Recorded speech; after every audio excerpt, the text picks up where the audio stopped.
السلام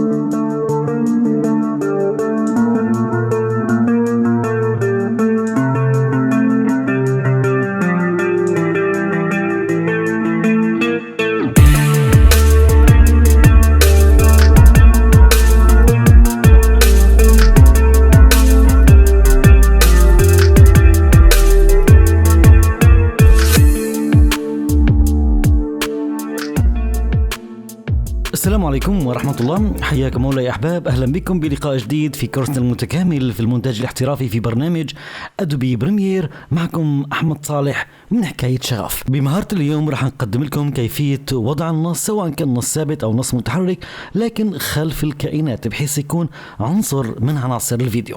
كيف فينا نطبق هذا الموضوع؟ بخطوتين أو بطريقتين راح يتم استعراضهم بلقائنا اليوم. الطريقة الأولى، إذا كان عندي العنصر الرئيسي اللي هو بالفيديو بلون غامق، فيمكن استخدام تأثيرات البليند مود لوضع النص بكل بساطة خلف الكائن الرئيسي بالفيديو.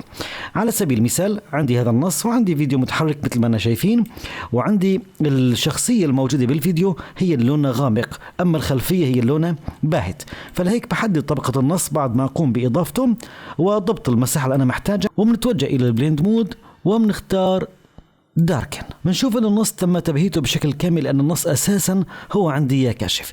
كل ما هو مطلوب منك تغير لون التعبئة للنص، اي لون اخر، اي لون غامق، تمام، لانه الخلفية اساسا مثل ما تكلمت هي باهتة، وايضا النص عندي باهت. بناخذ اي لون وليكن على سبيل المثال وبنعطي اوكي. خلنا نشغل وراح نشوف ان النص خلف الشخصية تماما. الان باختصار خلني أحط يعني المؤشر في البداية، وبنتوجه إلى الموشن عشان نعمل إضافة لحركة النص. خلني أول شيء أحرك النص إلى خارج الشاشة تماما، ومنفعل مقبض أو منضيف كي فريم بهذه النقطة، وبرجع بسحب المؤشر إلى نهاية الفيديو أو اللقطة أو المشهد، وبحرك لليسار لحتى يخرج معنا النص بشكل كامل. فالآن نحن لو شغلنا رح نشوف حركة للنص جدا جميلة، ورح تكون ضمن الفيديو بالضبط بخطوة جدا جميلة وبسيطة. هذه كانت الخطوة الأولى لكيفية تحريك النص خلف الأشكال. أحيانا بيكون في عندي فيديوهات معقدة. خلينا ناخذ المثال الثاني وراح نشوف بهذا المثال. هو عبارة عن طريق، تمام، وفي عندي الجبال، في عندي التفاف بهذا المكان. كيف ممكن أعرض نص خلف الجبل؟ تمام، نحن ما رح ناخذ المشهد كامل للفيديو، خلني أنا أختصر منه شوي عشان المدة الزمنية لحضراتكم، لكن هي الخطوة نفسها. لو كبرنا الكلمة حسب المدة الزمنية للفيديو، بناخذ أفضل لقطة وليكن عندي على سبيل المثال من هذا المكان. خلني أعمل قطع، تمام، ونوسع شوي، تمام، هذا اللي نحن محتاجينه. طيب أنا عندي بهذه اللحظة، تمام، بهذه اللحظة أنا محتاج هدول الأحرف يكونوا خلف الجبل ويبدأوا بالظهور عند الحركة. هذا اللي نحن محتاجينه. كيف أعمل التداخل ما بين النص يكون عندي خلف الجبل؟ تمام، الخطوات بسيطة جدا جدا. أول شيء رح أحدد طبقة الفيديو بالذات مثل ما أنا شايفينها، بضغط مفتاح الآلت وبنقر بسحبها للأعلى عشان أعمل منها طبقة تانية. نجي للأوبسيتي الشفافية وبنقلل نسبة 95 عشان النص يضح معانا. طيب الآن بتوجه إلى خيار الأوبسيتي وبنبدأ برسم الماسك. خلني أعمل ماسك على الشكل التالي وبخطوات جدا سريعة. بضع عبارة عن نقاط، لكن احنا عم نرسم على حواف الجبل، تمام.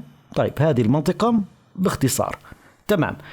لحتى ما تكون عندي الحواف فيها تمدد وتشوه كتير، منقلل نسبة الماسك فيذر إلى 2 أو 3، تمام، ومنرجع شفافية إلى نسبة 100% لحتى يختفي معنا النص بالذات. الآن نحن رح نشغل لبعض الوقت، يعني رح نتخطى فريم على 100 مهنة، تمام. بنشوف هون انه صار في عندي انزياح، تمام.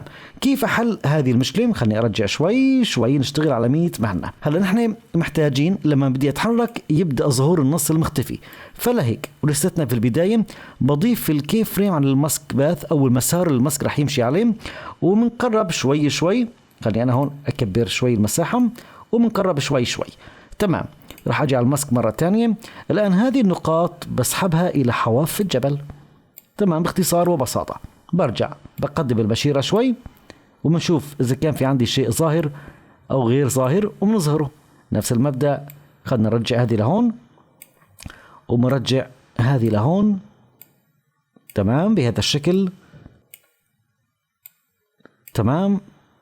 وعندي هذه النقطة بنرجعها كمان لهون،